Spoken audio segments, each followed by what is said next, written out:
Hafa Adai, and welcome to this series about ancient sites and traditions of Micronesia. These episodes introduce the latest research and discussions about ancient life, history, and cultural traditions all across our diverse region of Micronesia. I hope that you like this series, and I look forward to learning more together. In most parts of Micronesia, World War II was a major historical event, and much of the history was remembered through unwritten sources. Some of those oral histories lately have been studied by Jennifer Craig. Thank you for this space today to meet with several people in the audience. I know a few, some I haven't, so thank you for welcoming me into this space.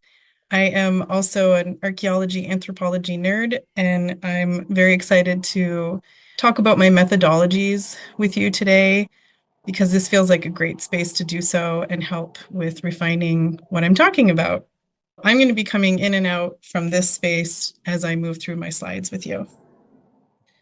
The people involved in the work that I'm doing here as a Mellon Fellow with the National Park Service are the people within the National Park Service. We have our partners with Guampedia, and we have a couple of interns with us as well.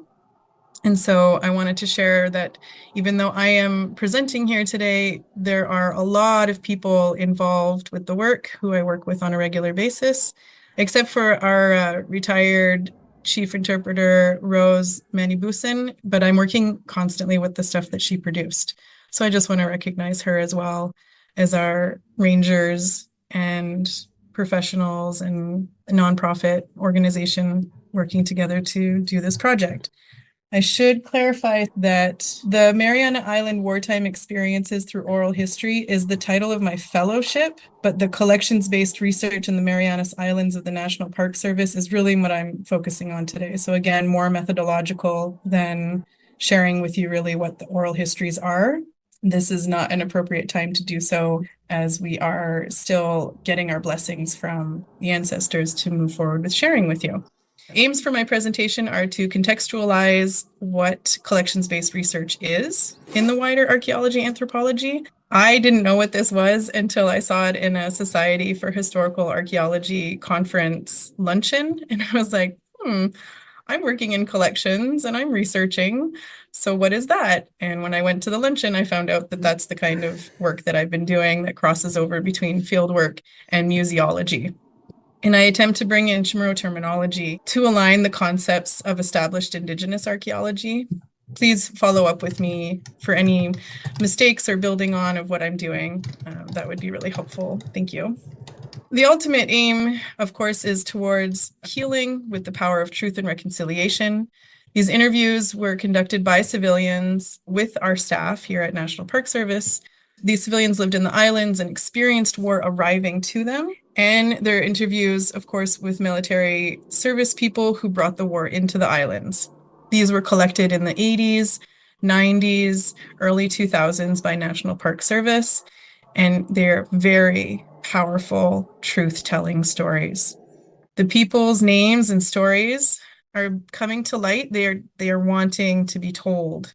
It is very clear. They started off, the way the stories started showing up were kind of tentatively, and now that we have had some blessings and move forward with discussing with elders and other Menaina, we are really finding a lot more of the oral histories and the stories. So I feel often in my work that this has been going the way intended to. Of course, the stories they share are painful and horrific part of our nation's history. But sharing the truth of history can lead to deeper understanding of others and move us toward efforts to achieve reconciliation. We can't change the past, but we can pay attention and learn from it. With social empathy, we can hear the perspectives of those who have paid a high price throughout history, walk in their shoes, learn from them, learn all history, not just selections, and commit to healing. So I'll just mention that within the National Park Service, we have an enormous initiative across all of our parks called Telling All American Stories. So this is how this park was able to apply for a Mellon Fellow like myself to come in and do this work with them. They already had intention to do this. which I'll tell you more about shortly. Some of us here are archaeologists. We like materials. Here are the tangible objects, the recorded materials of VHS, DVD, CDs, tapes. And here's an example from, excuse me if I don't pronounce this correctly, Haleakala, another one of our parks where they have conducted more recent oral histories and put them up on their website. And this is an example of our intention of where we're headed with our oral histories. So coming back to the archaeology in our next slide, one of the women involved in shaping heart-centered archaeology, which is the basis of my work, to explain what this archaeology is. It feels appropriate that she do so. So as Dr. Keisha Supernat explained, and her work comes from being a Métis woman working with the murdered and missing children of the Indian residential schools in Canada. And the work that I'm going to go through pulls from Canadian First Nations, Métis, and Inuit into the work here. And of course, now that I'm doing more work here, I'm learning about what's going on here in Micronesia as well and seeing a lot of commonalities. As we move through the next few slides, the words here on the screen are what we're going to go into more depth of how I use methodologically. So how does all this archaeology method engage with collections? This is the proposal I put forth as how to conduct collections-based research. Pose and answer scholarly questions. It is a form of archaeological excavation in its own right. Searching with mentors, ghosts, spirits, colleagues, through the contents of boxes and old catalogs found deep in repositories. It is a process full of science, magic, kinship making, and kinship affirming that include collections generated over a period of decades by academic institutions, government agencies, museums, volunteer organizations, and cultural resource management firms, so as to gather story and story tell. When we have found the stories ready to be told in whatever material they present themselves in, it is also our responsibility through heart-centered practices for outreach to peoples that have relations with these materials. So here we are in the Marianas. These places of the wartime experiences are the main character in every story we house. So the original proposal I mentioned to you earlier that the National Park Service applied with to the Mellon Foundation was titled More Voices, More Stories, Fostering an Inclusive Understanding of Experiences in Wartime Marianas. So we looked at Dr. Keisha Supernat's Chambers of the Heart, and the first one she shares is care. So we show care for the living and the dead. What do we mean by relations in terms of that?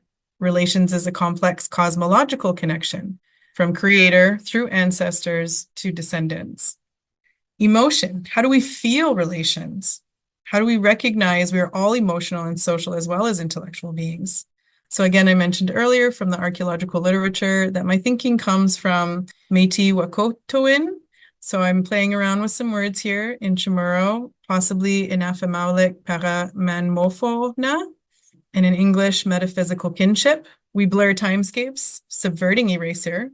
So the Métis Cree word I've moved towards is Keu Kewin, or possibly in Chamorro, Inanenguama Puritau, or the visiting way in English. Generally, I would like to review our terminology, moving towards belongings as opposed to objects and artifacts. As a way to act upon our needs for responsible relation, this is where I'm sharing with you some visuals of the process that I have been going along with here. So we have these interviews on videos and audios. These are materials that we're moving towards a digital archive so that we can have them available on our websites. And because of that exposure, we wanted to talk with our Menaina about moving forward with this work, how, blessings for the stories being told, and connecting these ancestors, some who are still alive, some who have passed on, with the descendants who continue to live today. So the next phase will be outreach with places and people, and then ultimately leading towards the website. And of course, rigor. So moving beyond just science, but science is obviously a very valid way of rigor, but explaining all systems of knowledge have some form of internal rigor, attending to details of what scientific techniques we are using and that we should not use, explaining carefully to everyone that various audiences of what we understand and what we can move forward with. Because this is about stories, I am trying to comprehend Chamorro storytelling, working with some professional storytellers here in the islands. So this is still ongoing, and I would love input if you have any about what I have visually put together here for us. As someone tells a story, they place themselves where they are telling it or where they received the story.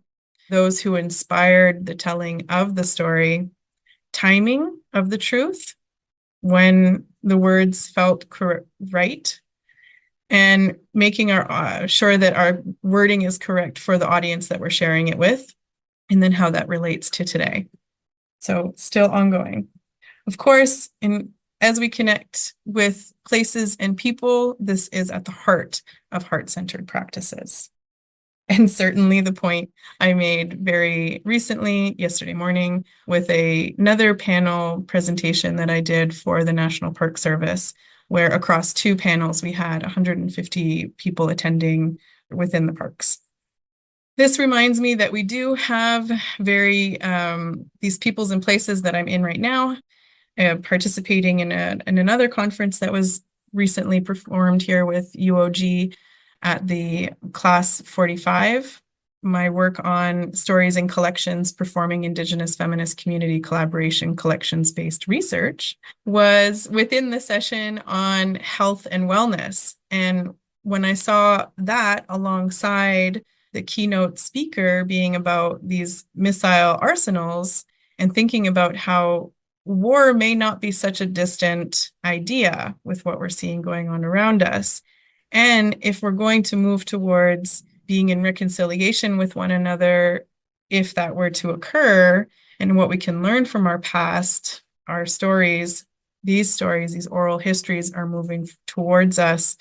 I believe in a means of healing. Certainly the Suryana that have engaged with us about this feel pretty strongly as well.